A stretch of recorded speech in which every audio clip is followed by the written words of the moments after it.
तीन मर्दों के साथ शारीरिक संबंध बनाने वाली बहू ने ससुर से संबंध बनाते वक्त अपनी सास का कत्ल कर दिया होता है और उसके बाद जब राज खुलता है तो लोग भी दांतों तले उंगलियां दबा कर रह जाते हैं कि एक बहू क्या घर के अंदर ऐसा कांड कर सकती है। पूरी कहानी यहाँ पर जानिएगा, वीडियो को लास्ट तक देखा करें क्योंकि इनसे बहुत कुछ सीखने को मिलता है। नमस्कार, मैं हूँ सुदेश कुमार और तिरछीबा चैनल में आपका स्वागत है। यह घटना घटित होती है उत्तर प्रदेश के झांसी के अंदर एक कुमरिया गांव पड़ता है।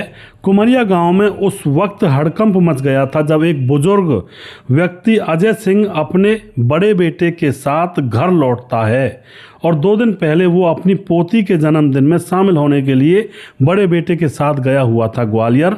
और बड़े बेटे का नाम होता है संतोष और बड़ी बहू का नाम होता है जो बड़े बेटे का नाम होता है संतोष और जो बहू होती है वह पूजा होती है, जिसके यहाँ पर यह अपनी पोती का जन्मदिन मनाने के लिए गया हुआ था ग्वालियर में। जब वे घर वापस लौटते हैं 2 दिन के बाद तो जो पत्नी सुशीला होती है वह घर में अकेली रह गई थी। वापस घर आए तो देखा सुशीला की किसी ने हत्या कर दी है, मुंह में कपड़ा ठूसा हुआ है और उसके हाथ पांव बंधे हुए हैं और निर्मम तरीके से किसी ने उस घर की बुजुर्ग औरत की हत्या की थी। जो लोग होते हैं वह देखते हैं कि भाई मामला क्या है, फिर पुलिस को बुलाया जाता है, पोस्टमार्टम के लिए लाश को भेज दिया जाता है और पुलिस जाँच पड़ताल करती है। तो उस घर में से पता लगता है कि 2 कप चाय के भरे हुए अंटस रखे हुए हैं और बिस्कुट के पैकेट वगैरह भी रखे हुए हैं, यानी कि जो भी घर में आया था पीछे से वो जानकार था। और फिर उसके बाद दोस्तों यहाँ पर पुलिस जांच पड़ताल करती है तो घर वालों से पूछताछ भी करती है। ससुर से पूछा जाता है तो ससुर शक जताता है कि मेरी बड़ी बहू रागनी और उसके भाई ने यह कांड किया है, क्योंकि मुझे जब मैं लेने के लिए गया था अपनी बहू को मायके से, वह मायके में रह रही है 8 महीने से, तो मेरी बहू ने और मेरी बहू के भाई ने मुझे धमकी दी थी कि तुम्हें जान से मार देंगे, हम एक एक करके तुम सबको देख लेंगे। अब जब यह बात कही जाती है तो उसके बाद जो पुलिस होती है वह इसकी बड़ी बहू और उसके भाई को उठा लेती है और रागनी और उसका भाई, बड़ी बहू का नाम रागनी होता है। अब इनके खिलाफ FIR दर्ज की गई थी थाने में तो इनको उठाया जाता है, लेकिन ये दोनों रागनी और उसका भाई कहते हैं कि हम निर्दोष हैं जी, हमने कुछ नहीं किया, आप हमारे सारी चीज़ें जांच पड़ताल कर सकते हो। तो वाकई में बड़ी बहू और उसका भाई निर्दोष निकलते हैं क्योंकि उनकी फ़ोन की लोकेशन और लोगों से पूछताछ वह कहीं गए ही नहीं थे। अब तो यहाँ पर पूरी जानकारी जब मिलती है पुलिस को तो पहले तो परिवार की डिटेल मैं यहाँ पर आप लोगों को बता देता हूँ। कुमरिया गांव के अंदर अजय सिंह नाम का एक बुजुर्ग आदमी, उसकी पत्नी सुशीला और इसके 2 बेटे हैं, बड़ा बेटा संतोष और छोटा बेटा कल्याण। बड़े बेटे संतोष की शादी हो चुकी है रागनी नाम की एक औरत से और छोटा बेटा कल्याण अभी कुंवारा है। तो जो कल्याण होता है वह किसी काम से उसको कोर्ट में जाना पड़ता था, कोई केस वेस का चक्कर था, तो कोर्ट के अंदर एक पूजा नाम की लड़की उसको मिलती है। वह भी केस लड़ रही थी, अपने पति से तलाक का केस लड़ रही थी। यह बात उसने इस कल्याण को बताई होती है। तो दोनों बार बार जाते हैं, दोनों की मुलाकातें होती हैं, मुलाकातें प्यार में बदलती हैं और इनके संबंध बन जाते हैं और अब दोनों शादी करने की प्लानिंग कर देते हैं। जो यह पूजा होती है कहती है मैं तुम्हारे साथ घर बसाना चाहती हूँ, मेरा पति तो बेकार निकला। तो अब ये दोनों बातचीत करके दोनों शादी कर लेते हैं। शादी होने के बाद पूजा इस घर की दुल्हन बन जाती है और धीरे धीरे समय गुजर रहा था। तो एक दिन की बात क्या होती है दोस्तों, एक दिन जो कल्याण होता है उसका एक्सीडेंट हो जाता है, बहुत ज़्यादा गंभीर चोटें उसको आई थी, उसको हॉस्पिटल ले जाया जाता है और हॉस्पिटल में उसको भर्ती करवाया जाता है। हॉस्पिटल में भर्ती करवाने के चक्कर में जैसे उसका इलाज वगैरह किया जाता है तो यहाँ पर उसकी मौत हो जाती है और जैसे ही कल्याण की मौत होती है तो पूजा पूरी तरह से टूट जाती है और अब पूजा उसी घर में अकेली ससुर के साथ, जेठ के साथ, जेठानी के साथ और सास के साथ वहीं पर रहने लगती है, क्योंकि दोस्तों ससुर के नाम प्रॉपर्टी बहुत ज़्यादा थी। तो अब जो मरने वाला लड़का कल्याण था उसको प्रॉपर्टी मिलेगी, भाई उसके हिस्से की प्रॉपर्टी बहू को मिलनी चाहिए। इस चक्कर में वह वहीं पर बनी रहती है पूजा लगातार। अब यहाँ पर क्या होता है दोस्तों, कल्याण की मौत के बाद पूजा ने एक बच्चे को और जन्म दे दिया और दूसरी बात पूजा जो होती है वह अपने ससुर और जेठ दोनों से संबंध बनाने लगती है, क्योंकि वह चाहती है कि किसी तरह से प्रॉपर्टी मुझे मिल जाए, और जेठ और ससुर मान गए तो प्रॉपर्टी आ जाएगी मेरे हाथ। लेकिन सास नहीं मान रही थी और उसने ससुर और जेठ को अपने चक्कर में फंसाया हुआ था।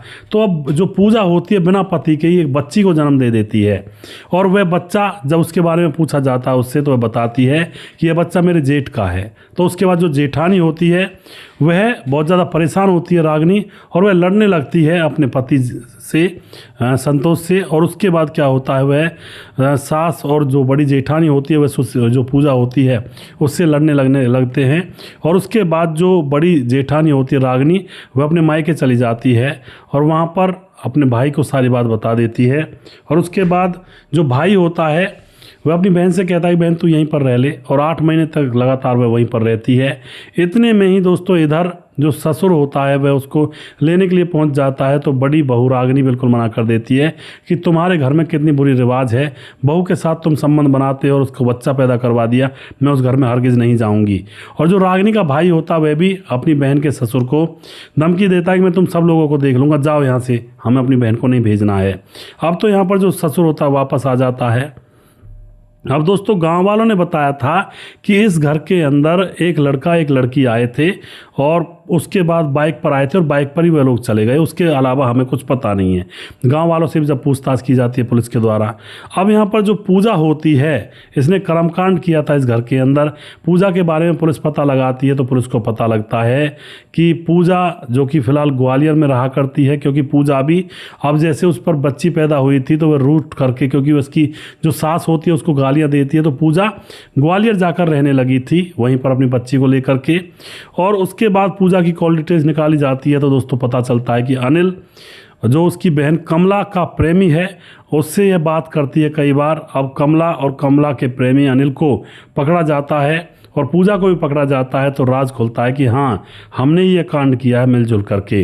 अब पूजा बताती है कि मेरी 5 साल पहले शादी हुई थी रमेश कुमार नाम के एक शख्स से, और हम दोनों के बीच में बनती नहीं है, दोनों के बीच में झगड़े होते हैं। और उसके बाद दोस्तों दोनों के झगड़े जब होते हैं तो पूजा ने जो होती है पूजा उसने गुंडों से अपने पति रमेश को मरवा दिया होता है। और जो घर वाले होते हैं, घर वालों ने केस कर दिया था पूजा के ऊपर, और केस के दौरान ही अब उसकी मुलाकात कल्याण से हुई थी, जहां पर कल्याण से वो कह रही थी कि मेरा पति से तलाक चल रहा है, तलाक का केस, इसलिए यहाँ पर आती हूँ। उसने ये नहीं बताया था कि मैंने अपने पति को निपटा दिया है भाड़े के गुंडों से, वरना तो कल्याण उससे शादी क्यों करता। पर दोस्तों यहाँ पर कल्याण से वह शादी कर लेती है, कल्याण का एक्सीडेंट हो जाता है और उसकी मौत हो जाती है। तो अब जो पूजा होती है प्रॉपर्टी, अपने हिस्से की प्रॉपर्टी को लेकर के उसको बेच करके ग्वालियर बसना चाहती है, लेकिन इस बात के लिए उसको पहले घर वालों को मनाना था। तो ससुर और जेठ के साथ वह संबंध बनाने लगती है, उनको अपने हंग में कर लेती है, और वो कहते भी है कि ठीक है हम तुम्हें तुम्हारे पति के हिस्से की ज़मीन दे देंगे। लेकिन जो सास होती है वह बिल्कुल विरोध करती है, सास और जेठानी, वह उस पूजा को वहाँ पर टिकने नहीं देते हैं। और उसके बाद जो पूजा होती है उस पर जब एक बेटी भी पैदा हो जाती है जेठ की तरफ से, तो अब इस बात को लेकर के जो जेठानी होती है रागिनी बहुत ज़्यादा गुस्सा होती है, सास भी बहुत गुस्सा होती है। तो वह अब पूजा अपनी बेटी को लेकर ग्वालियर किराए पर जाकर रहने लगती है। अब उसके बाद भी उसकी जो चालाकियां हैं वो चल रही थी लगातार कि किसी तरह से अब ये सास रास्ते से हट जाए। तो जेठ और ससुर तो मेरे हंग में हैं, और जेठ और ससुर को तो मैं मना लूँगी, वो मुझे प्रॉपर्टी दे देंगे। तो चालाकी से वह प्लानिंग करती है, और प्लानिंग के तहत वह ग्वालियर में बैठी बैठी अपनी बहन कमला और उसके प्रेमी अनिल से बातचीत करती है। पूरी प्लानिंग कर ली जाती है, और प्लानिंग के तहत अब इसकी बेटी 1 साल की हो चुकी थी, इसकी बेटी का जन्मदिन था। तो वह अपने ससुर और अपने जेठ को फ़ोन करके बुलाती है, क्योंकि उसको पता था जो उसकी जेठानी है वो तो घर रहती ही नहीं है, घर में सास रह जाएगी अकेली। अगर जेठ और ससुर मेरे पास आ गए जन्मदिन में बेटी के में, और पीछे से मेरी बहन और उसका प्रेमी उसका काम तमाम कर देंगे, ना हमारे ऊपर आरोप आएगा, ना किसी को कुछ पता चलेगा। यही पूरी प्लानिंग की जाती है। जेठ और ससुर को पूजा अपने पास बुला लेती है और पीछे से अपनी बहन और उसके प्रेमी को भेजती है। वह दोनों वहां पर जाते हैं। तो जो सास होती है सुशीला वह उनके लिए चाय वगैरह बनाती है, बिस्कुट रखती है, पूछती है बेटा क्या बात है, बताओ कहाँ से आए हो। लेकिन इतने में उसके मुंह में कपड़ा ठूंस दिया जाता है और उसकी गला दबा करके हत्या कर दी जाती है। और वहाँ से प्रेमी और कमला चुपचाप बाइक लेकर के निकल जाते हैं। तो यह मामला पुलिस के सामने खुलकर आता है दोस्तों। अब जो पुलिस होती है उस पूजा को, उसकी बहन कमला को और उसके प्रेमी अनिल को पकड़ती है, उनको जेल में डाल दिया जाता है। अब इस तरह से दोस्तों यहाँ पर यह मामला होता है। एक बुजुर्ग औरत की जान गई और जो बच्ची पैदा हुई थी वो किसके सहारे रहेगी और वो क्या नाम देगी अपने, मतलब मैं किसकी लड़की हूँ, कैसे मैं पैदा हुई थी, वो क्या कहेगी आगे समाज को। तो इस तरह से दोस्तों कई बार बच्चों की ज़िंदगियां तबाह कर देते हैं कुछ लोग। ऐसा नहीं करना चाहिए, बहुत गलत बात है। जिस बच्चे ने भविष्य मतलब आंखें खोली इस दुनिया में, उसको उसका भविष्य क्या दिखेगा, आगे चलकर क्या मिलेगा, तो वह ज़िंदगी भर रोएगी। तो ये नहीं करना चाहिए बिल्कुल भी, बहुत गलत बातें हैं। वीडियो के लास्ट में कुछ भाइयों के नाम जरूर लेना चाहूँगा। और आज के दौर में भैया ज़्यादातर मामला यही चला हुआ है, जो शादी करती हैं कुछ लड़कियां, शादी करने के बाद एलिमनी भी मांगती हैं, पति मर जाए तो फिर प्रॉपर्टी मांगती हैं। और बहुत बुरा ज़माना चला हुआ है, बहुत सिस्टम ख़राब है। कई शादियां कर लेती हैं कुछ लड़कियां और इसी तरह से रकम इकट्ठा करती रहती हैं, मौज मस्ती करती रहती हैं। हमारे साथ हैं दोस्तों शरद कुमार कमेंट करते हैं, रजत सैनी हैं, महेश भाई पटेल हैं, सुजीत कुमार कमेंट करते हैं, समाधान पाटिल कमेंट करते हैं, कृष्ण कुमार कमेंट करते हैं, अमित पटेल बिहार बेलवा मोतिहारी जिला से, देवेंद्र कुमार फरीदाबाद से, भरत तिवारी कमेंट करते हैं, कपिल देव प्रजापति कमेंट करते हैं, सुरजीत कुशवाहा कमेंट करते हैं। उसके बाद हमारे साथ राम पुकार व्लॉग, धीरज बर्नवाल लगातार कमेंट करते हैं और शम्से आलम कमेंट करते हैं, मुकेश कुमार यूपी तरासी से, सूरज डीओ फिजी से, ताजिल अहमद ऑस्ट्रेलिया से कमेंट करती हैं, भरत तिवारी कमेंट करते हैं, मुनुन श्रीवास्तव जी गोपालगंज बिहार 28 वार्ड नंबर 23 से, राम कुमार कमेंट करते हैं, शरद कुमार कमेंट करते हैं, प्रवीण बघेल से पुरी से, मोनू जैन कमेंट करते हैं और रविंद्र भरोरिया कमेंट करते हैं। वनराज नामदेव कोहली लगातार कमेंट करते हैं, नीतीश पासवान बोधगो गिरिडीह झारखंड से, और दयाशंकर सिंह राजपूत ठाकुर यूपी 43 गोंडा से, रामलाल कुशवाहा जिला विदिशा पुरानिया बिहार से, रवि प्रकाश कमेंट करते हैं, राम बहादुर सिंह रायगढ़ छत्तीसगढ़ से, बुलाईदास झारखंड से, खेमराज गुज्जर चिट्टी जीबी नगर यूपी 16 से कमेंट करते हैं, श्यामलाल चौधरी नौका बीकानेर राजस्थान से, पप्पा राम कमेंट करते हैं, राम मोहम्मद यासीन लाहौर पाकिस्तान से कमेंट करते हैं, राधेश्याम शर्मा सिरसी जयपुर राजस्थान से, राजकिशोर चौरसिया महाबलेश्वर महाराज से कमेंट करते हैं, छगनदास खारडाबाद राजस्थान से। और उसके बाद हमारे साथ सुशील चौधरी हमारे लगातार कमेंट करते हैं, दुर्योधन भाई लगातार कमेंट करते हैं। और दोस्तों अभी भी किसी भाई का नाम रह गया हो तो उस भाई का नाम अगले वीडियो में जरूर लूंगा।